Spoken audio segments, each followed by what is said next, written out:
Ever wonder what happens when a giant battery catches fire? Besides maybe needing a really big fire extinguisher? Yeah, well, besides that, it's not exactly something you see every day. True. We're diving deep into an incident that happened in Moss Landing, California, to see what happened when one of those massive batteries at a power plant went up in flames, It caused quite a stir. to say the least.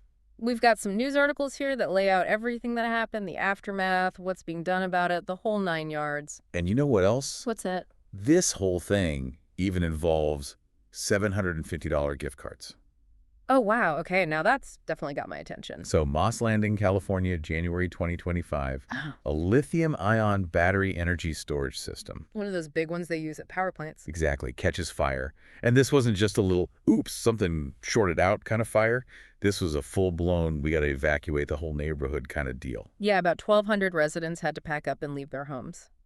Scary stuff, Mm. especially when you think about what could happen if a fire like that gets out of control. Absolutely. You've got environmental concerns, potential health risks, and the whole time people are wondering, is this going to be like another 3 Mile Island? Whoa, hold on. 3 Mile Island. That's a pretty serious comparison. It is. But a Monterey County supervisor actually made that comparison. Oh, really? Yeah. And it kind of highlights the level of concern surrounding this whole incident. I can see why. So let's break this down. First, the fire itself. What happened? Well, luckily nobody got hurt. That's good. Yeah. And they got the fire under control pretty quickly. How quickly are we talking? Evacuation orders were lifted within 24 hours, and initial air quality measurements didn't show any immediate danger. Okay, so crisis averted, right. Well, not quite. What do you mean? See, there's this place called the Elkhorn Slough near Moss Landing. Fill me in. What is the Elkhorn Slough? It's a really important wetland area, one of the largest ones left in California, actually. Oh, wow. Yeah, it's a haven for all sorts of wildlife, plants, you name it. Really delicate ecosystem. So I'm guessing the fire had some kind of impact on the slough. Researchers from San Jose State University found something pretty concerning. What'd they find? Elevated levels of heavy metals in the slough's water. Like what kind of heavy metals? Nickel, cadmium, copper, that sort of thing. And these metals can be toxic to plants and animals, especially in higher concentrations. Yikes, that's not good. Nope. It could mess up the whole food web in the area. We're talking long-term ecological damage.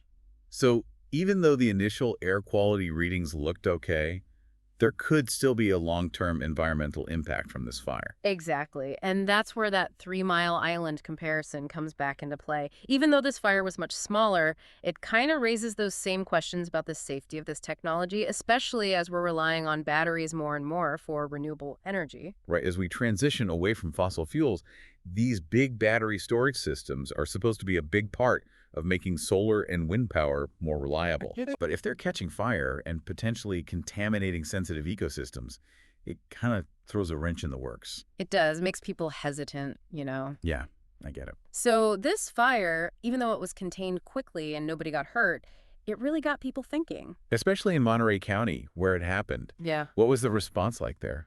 Well, first things first, they declared a state of emergency on January 21st. Makes sense. This was a major incident. It was. And that declaration allowed them to start working on getting aid to the people who were affected. Right, and that's where those $750 gift cards come in. Right. Vistra Energy, the company that runs the facility where the fire happened. They stepped up and worked with the Community Foundation for Monterey County to set up a relief fund. And that fund is what's being used to distribute those gift cards. Yep. Vistra donated $450,000 Oh, to the fund. that's pretty generous. It is. And it means every address in the evacuation zone is eligible to receive a $750 gift card. That could definitely help families cover unexpected expenses they had during the evacuation. Exactly. Think about it. Having to eat out all the time because you can't cook at home. Yeah, or maybe having to replace food that went bad in the fridge. Right. Or even just having a little extra cash on hand to deal with any unexpected costs that come up because of all this. Definitely helps reduce some of the stress of the whole situation. Absolutely. And the community foundations made it really easy to apply for those gift cards. How so? Well, you can do it online, or you can go to one of the in-person events they're holding at local community centers. Oh, that's great. So they're really trying to make this accessible to everyone who needs it. Exactly. And it's not just the community foundation that's involved. Oh, right. The United Way and the Castro Plaza Family Resource Center are helping get those gift cards out to people. That's awesome. So it's really a community effort to help people get back on their feet after this fire. It is. And I heard they're also working on some kind of financial assistance for local businesses that were affected. Yeah, that's in the works. Which is great because I bet a lot of businesses lost income during the evacuation. Absolutely. And, one thing I really appreciate about how this whole thing is being handled, What's that? the community foundation is totally independent. Okay. So none of the information people put on their applications for aid Yeah, is being shared with Vistra Energy or with the county government. that's good because privacy is a big concern in these situations. It is. So it sounds like they're taking steps to make sure people's information is protected. Definitely. This whole situation really highlights the complex challenges we're facing. Oh, yeah. As we move towards renewable energy, Absolutely. we need large-scale battery storage Yep. to make solar and wind power. Reliable, right? Right. But then you have incidents like this fire, and it raises all these concerns about safety. And the environmental impact. Exactly. So it's like we're trying to solve one problem. And potentially creating another one. Yeah, It's tricky. it is. So where do we go from here? That's the million-dollar question, isn't it? It kind of feels like it. If we're going to be relying on these large-scale battery systems more and more, Yeah. what can we do to prevent something like this from happening again? What kind of safety measures, what kind of oversight do we need to put in place to make sure this technology is being developed responsibly? These are questions we all need to be thinking about. It's a lot to consider.